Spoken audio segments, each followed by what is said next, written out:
að við kynnumst árið 2022. Þá var ég nýlega flutt til Íslands eftir að hafa búið í Danmörku 14 ára lífið mínu og við sem sagt kynnumst á Facebook mánuð eftir að ég flytt til Íslands að þá sé ég á Facebook að hann kominn til Íslands sem hælisleitandi. Og ég hef samband við hann bara í gegnum Messenger og segja ég sé komin til Íslands og ég vona bara að þér eftir að ganga vel og velkomin til landsins og svoleiðis og þá byrjum við að spjalla svolítið svona bara reglulega á Messenger en við hittumst ekkert sko fyrir en bara seinna á árinu og það var í tengslum við að honum var vísa brott af Íslandi í fyrsta skiptið og sendur aftur til Grikklands. Mér langaði til þess að berjast fyrir því að hann kæmi aftur. Þetta var ósanngjarnt að mínu mati og já, við sem sagt kom honum hingað í sameiningu og þá hittumst við í rauninni í fyrsta skiptið. Desember og sama ári, þess að bara 2 mánuðum eftir að hann kemur tilbaka, að þá giftum við okkur samkvæmt íslam. Og sko þannig hjónaband ekki löglegt samkvæmt íslenskum lögum, en ég var í rauninni að sýna honum að mér var alvara með þetta og að við giftum okkur samkvæmt hans trú og ég í rauninni gerðist múslimi á sama tíma. Og ég dæmdi mér í þetta og mér langaði að bara snúa lífið mínu við. Dæmdur í þetta hvernig þá? Var að fara að lesa Kóraninn og allt hvað eina? Já, gerðist múslimi, byrjaði að lesa Kóraninn, ég fór að læra arabísku og langaði að vita allt trúna. Og hvernig þetta samband svona til að byrja með? Óbúslega ljúft og hann bara mjög sjarmerandi og góði við mig og kom vel fram og hann var svo góði við hundi minn. Ég átti stóran hund en það er ekki vinsælt samkvæmt íslam. Hundar ekki vinsælt samkvæmt íslam? Nei, hundar eru bara mjög óhreinir. Og en og ekki sem sagt algengt að fólk eigi hunda eða að vera sem með hundahald í Palestínu? Nei, bara alls ekki sko. Alls ekki. En þetta virðist ekki vera vandamál og ég bara var ástfangin á honum og ég var alveg heila þegin af trúnni og við tekur 2023 bara stramt ferli og dýrt að reyna að fá að giftast löglega. En við fengum synjun frá sýslumanni að það myndi ekki ganga upp fyrir okkur að fá að giftast. Þess vegna ekki? Að því að hann var frá Palestínu og okkur var bent á að leita til Danmerkur. Þeir væru aðeins svona frjálsari með þetta og við fáum leyfi þar til að gifta okkur og það náttúrulega gildir hérna líka. Giftið okkur þá á einhver svona skrifstofu sýslumanns eða sambarilega? Já, ráðhúsi, já. Og það var í ágúst 2023, bara 2 mánuðum áður en að stríðið byrjar. Já, sem var í október 2023. Já. Og hann bara, þarna erum við búin að þekkjast í 1,5 ár og já, vera saman og hann ennþá sami maður nú hann var til að byrja með. Og í rauninni ekkert sem að breytist þannig séð fyrir að þetta stríð byrjar. 7. október. Hvað gerist þá? Ég bara gleymi þessum degi aldrei en ég kem heim úr vinnunni og ég var að vinna í verksmiðju á þessum tíma og hann með kveikt á sjónvarpinu, Al Jazeera, í beinni útsendingu og segir stríðið byrjað, langa stríðið.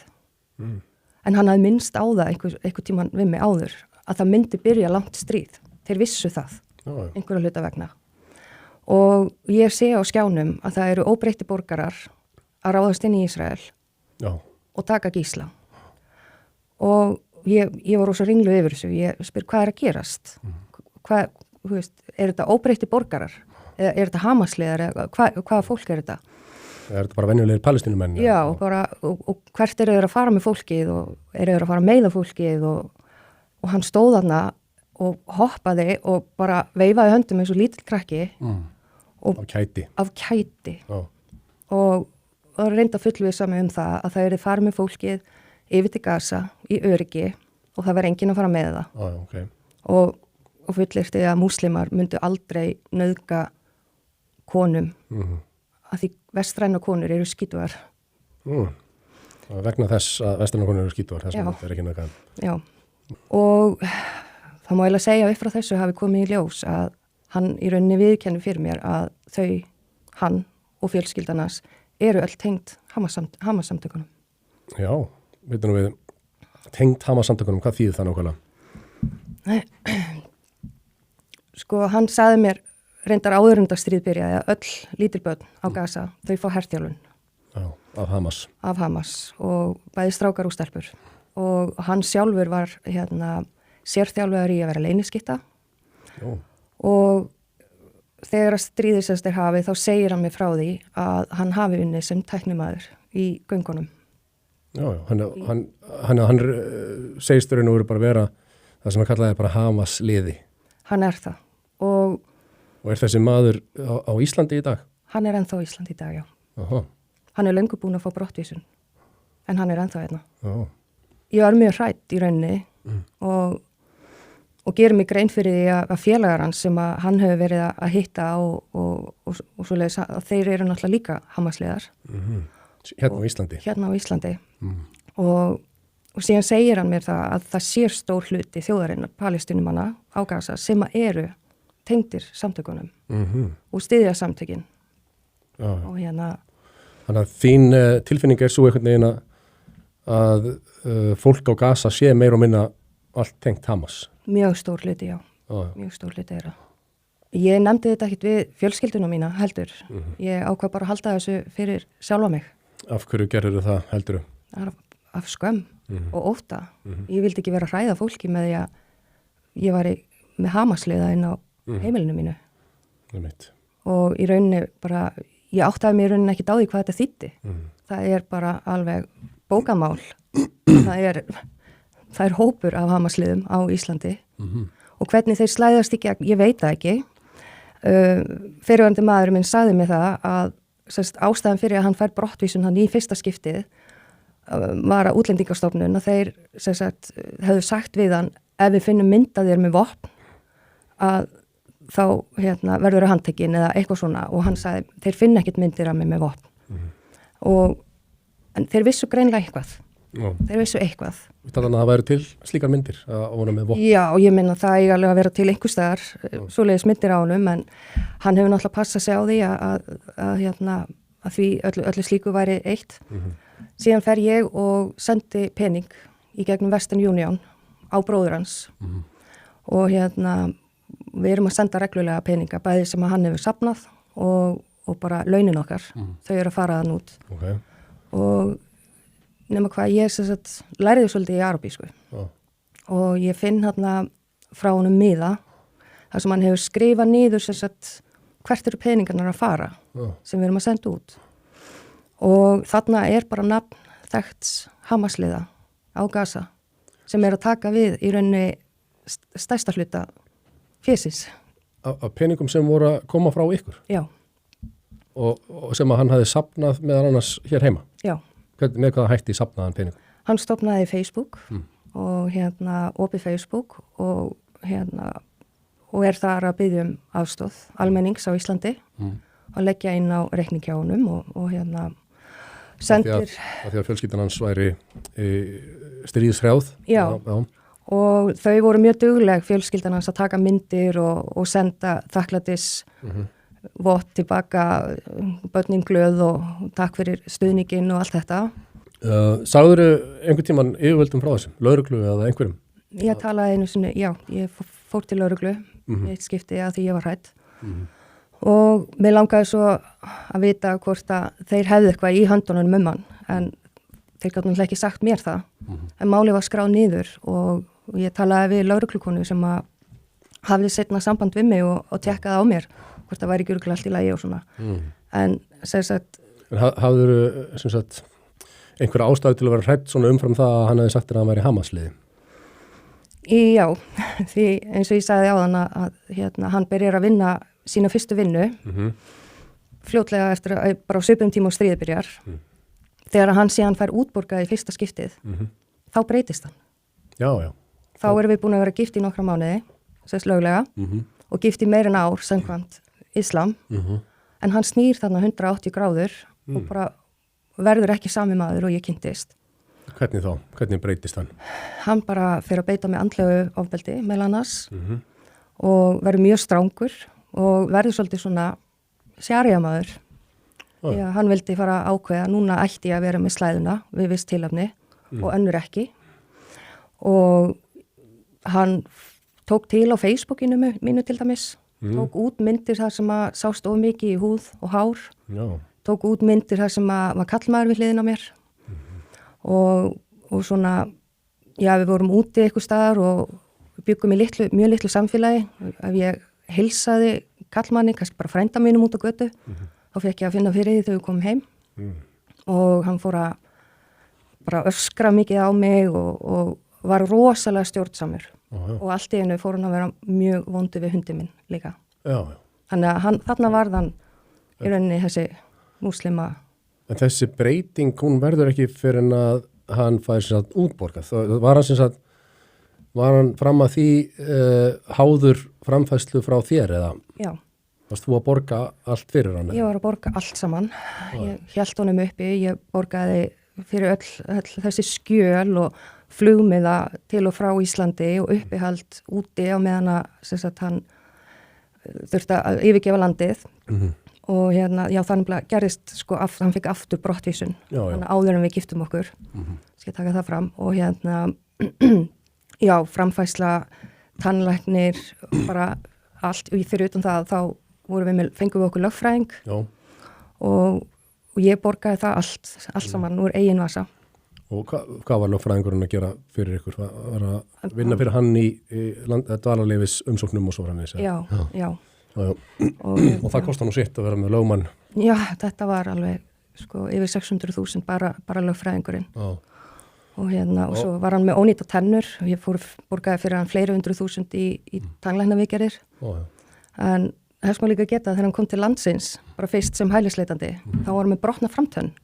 Og Íslenska ríki borgaði fyrir hann 200.000 króna tannlækna viðgerð sem í rauninni er fægrunaraðgerð. Þú veist, þetta var ekki nauðsynleg tannaðgerð. Þetta fannst hann bara vera sinn réttur. Já, hún fannst það alveg? Já, hann átti þetta bara alveg inni og frían sálfræðing, ég fór með hann til sálfræðings alveg nokkur sinnum og bara fekk mjög margt frítt sem við hinn þurfum að borga hérna háar upphæðir fyrir. Og þér fannst þess að það var ekki mikið þakklæti heldur bara svona liti á þetta sem sinn rétt. Já, ég bara, mér blöskra í rauninni vanþakklæti gagvart íslensku þjóðinni, bæði fólki sem var að safna fé fyrir hann og bara kerfið, hann er enn þann dag í dag að tala illa íslenska kerfið og mér finnst það bara mjög ósangjant. Þetta eru bara lygar sem að birtast þarna á Facebookinas og það er fullt af fólki sem að fylgir honum. Og er hann mikið að tjá sig enn þann dag í dag? Enn þann dag í dag, já. Og hann er að ljúga upp á okkur. Og hérna, Íslenska ríkið? Já. Og hérna, til dæmis það að honum hafi verið bannað að vinna hérna. Það er bara ekki rétt. Hann fær vinnu á sama stað og ég var að vinna á. Ég fórnaði öllu. Og hérna, hann er rekinn eftir 5-6 mánuði í starfi. En þá náttúrulega kemur í ljós að hann var bara mest allan tíman í símanum og ekki að vinna. Hann var að fylgjast með mér meðal annars og hann átti í samskiptum við fullt af öðrum konum. Og hérna, og það var í rauninni fyrir slysni að ég kemst að því þarna í byrjun ás 2024 að hann bara var búin að vera að hitta aðra konur og ljúga að mér, fara bara á bak við mig. Íslenskar konur? Já. Og þetta er bara nokkrum mánuðum eftir að þið giftið ykkur? Já, og hann var byrjaður að eiga í þessum samskiptum áður en við giftumst. Já.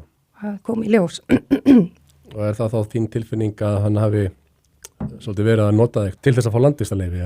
Alveg klárlega, sko. Já. Alveg klárlega, en hann lék leikinn vel. En hvernig er það?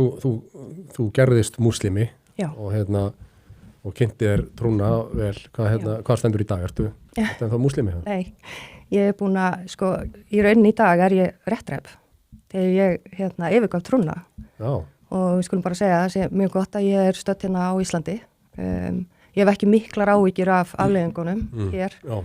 En ég sem sagt skrái mig úr félagi múslima og þá í rauninni áttaði mig á því að það eru 4 eða 5 félög múslima á Íslandi. Ég held að það væri bara 1 eða 2. Myndirðu halda að sem sagt, ef þú ert ungur maður frá Gaza, þá séu mikla líkur og þú sért Hamas-lið, svona meðan það sem að þú hefur heyrt. Já, og sérstaklega ef þú hefur yfirgefið Gaza, því að það hefur líklega gert með fjármagni frá Hamas-samtökunum. Já. Því að það kostar hellingspenning að komast hann út. Já.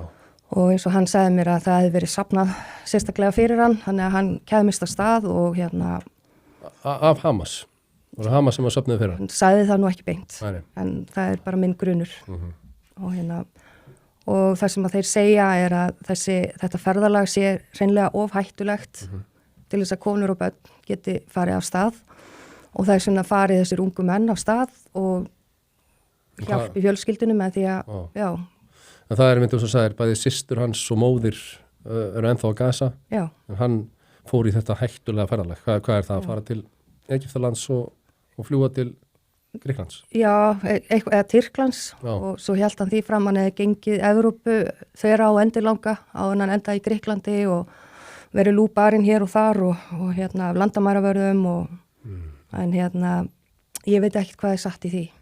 Staðan er sem þessi að þú ert í raun og veru réttræp samkvæmt ströngum trúarskilyrðum Íslam. Já. Búin að skilja við Hamas-liða sem er búsettur á Íslandi og hvernig er það? Óttastu lífið þetta? Ég gerði það til að byrja með, en nei, ég get ekki sagt að ég gangi lítandum öxl og óttaslegin alla daga. Ég er í mínu landi, þetta er ennþá mitt land, okkar land og ég ætla að vona að fólkið í landinu okkar, litla fallega landinu okkar, fara að átta sig á því hvurslags fólki við erum að hlaupa inn og ekki styðja í blindni eitthvað sem þú veist ekki og því að fyrir mér er þetta graf alvarlegt mál. Já.